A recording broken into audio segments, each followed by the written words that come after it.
Hello guys, welcome back to my YouTube channel. Besar kemungkinan hari-hari kita ada sebut perkataan-perkataan yang menjadi topik kita kali ini. Sebelum tu, pernah tak korang terfikir apa asal usul perkataan yang kerap kali kita gunakan dalam menamakan pasukan keselamatan kita? Ini adalah 5 asal usul perkataan yang melibatkan pasukan keselamatan kita dan juga beberapa asal usul nama lain yang saya rasa seronok untuk kongsikan. Tanpa kita buang masa, jom.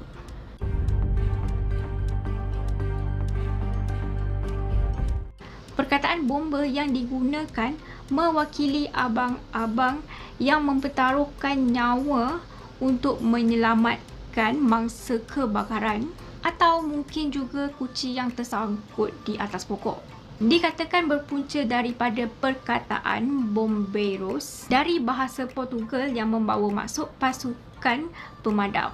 Perkataan bomba datang daripada usaha menterjemahkan nama lama fire brigade kepada bahasa Melayu. Bermula tahun 1961 dengan bantuan Dewan Bahasa dan Pustaka melalui Bulan Bahasa Kebangsaan. Panel-panel penterjemah dipanggil untuk menterjemahkan fire brigade. Sekiranya terjemahan terus dilakukan, nama yang akan digunakan adalah pasukan api yang dirasakan tidak berapa sesuai. Panel mencadangkan perkataan gumbat berdasarkan sejenis alat yang digunakan pasukan fire brigade. Namun, alat tersebut hanya mampu bertindak mengempam air. Selepas itu, mereka mendapati perkataan bombat yang membawa maksud penumpukan. Lebih sesuai, cuma kurang enak disebut atau didengari. Jadi panel serta mereka yang terlibat setuju untuk membuang huruf T, menjadikannya bomba. Terdapat satu surat yang bertarikh 19 September 1922 yang ditulis oleh seseorang kepada pemerintah waktu itu untuk memohon supaya pasukan bomba air diletakkan di Pekan Kulim bagi mencegah kebakaran yang kerap berlaku di situ.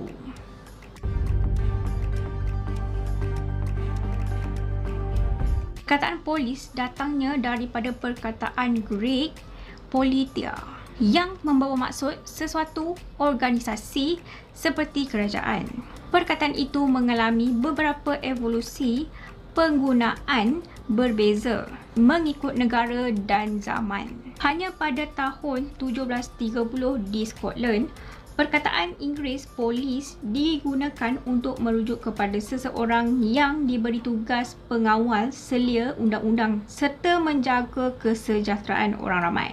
Jadi, perkataan polis yang kerap kali kita sebutkan berpunca daripada peminjaman secara penuh perkataan polis dalam bahasa Inggeris dengan ejaan yang diubah supaya selari dengan bahasa Melayu.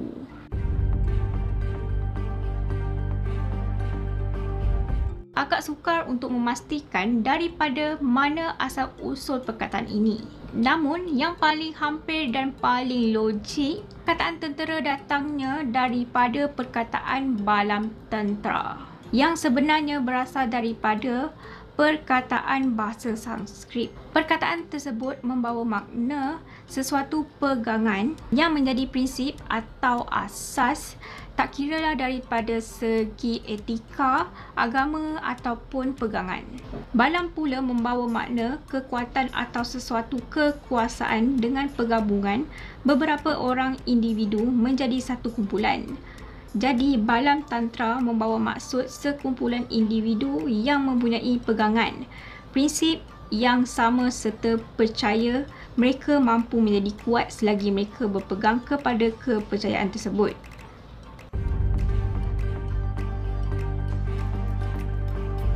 Perkataan askar adalah perkataan yang datang daripada perkataan bahasa Arab. Askari membawa maksud seorang individu yang terlibat dengan perang, sementara askar membawa maksud sekumpulan individu yang terlibat dengan perang. Perkataan askari ini pula dipercayai datang daripada perkataan yang berasal daripada Persia, iaitu lashkar, yang membawa maksud yang sama. Selain itu, semasa zaman permulaan Khalifah Abbasiyah, Bandar Al-Askar terpilih sebagai ibu negara kepada Mesir suatu masa dahulu. Bandar Al-Askar diwujudkan dan dirancang pembinaannya agar mempunyai kebolehan membuatkan ramai batalion askar menghuni di dalamnya.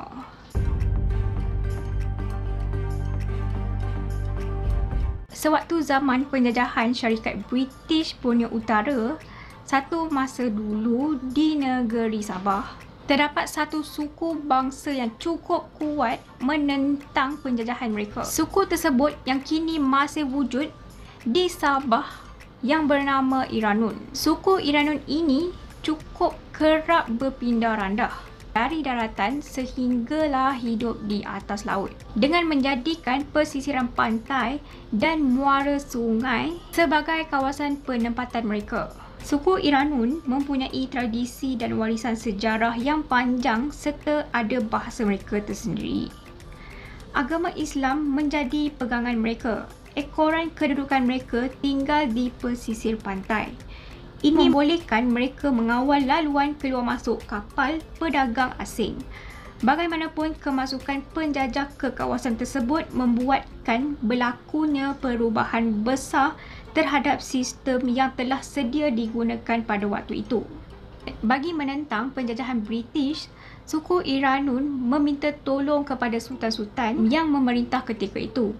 Walau bagaimanapun, lama-kelamaan mereka terpaksa berundur juga. Ekoran daripada pengaruh penjajah British semasa pertempuran, suku Iranun kerap disebut sebagai masyarakat yang mengganggu keamanan dengan melakukan kekacauan di laut. Penggunaan gelaran Iranun bertukar menjadi Lanun sebagai label kepada kumpulan yang suka melakukan rompakan di laut, dan kita pun masih lagi kekal melabelkan sesiapa saja yang melakukan onar di laut sebagai Lanun. Sedangkan Iranun itu sendiri membawa makna berhubungan atau berkasih-kasihan. Daripada situlah penjajah tanamkan Lanun tu adalah perompak. Dan mungkin sekarang ni ramai yang fikir Lanun tu adalah perompak. Dan ia tak berhenti sampai situ je. Sebab kalau korang perasan, kalau Mak Saleh ni dia buat filem pasal orang yang ada kapal, mesti dia berpakaian macam Lanun. Lepas tu macam-macam lah. Lepas tu mesti orang yang berpakaian macam Lanun tu ada kapal dan sebagainya, mesti ada buat macam rompak kapal orang lain, lepas tu curi harta orang lain kan. Jadi masa video sebelum ni saya ada cakap yang saya ni keturunan Bugis Melayu kan. So adalah orang cakap macam, oh keturunan Lanun. Saya pun tak ada kisah langsung pun. Nak cakap apa cakap lah. Sebab saya tahu apa maksud Lanun tu dan saya tahu apa yang Lanun Melayu buat. Jadi sampai sini sajalah video kali ni. Harap korang enjoy, dan kalau korang enjoy please like, share dan subscribe. Thank you for watching. Assalamualaikum dan bye-bye. You can't go back, that ass back. You can't go back, that ass so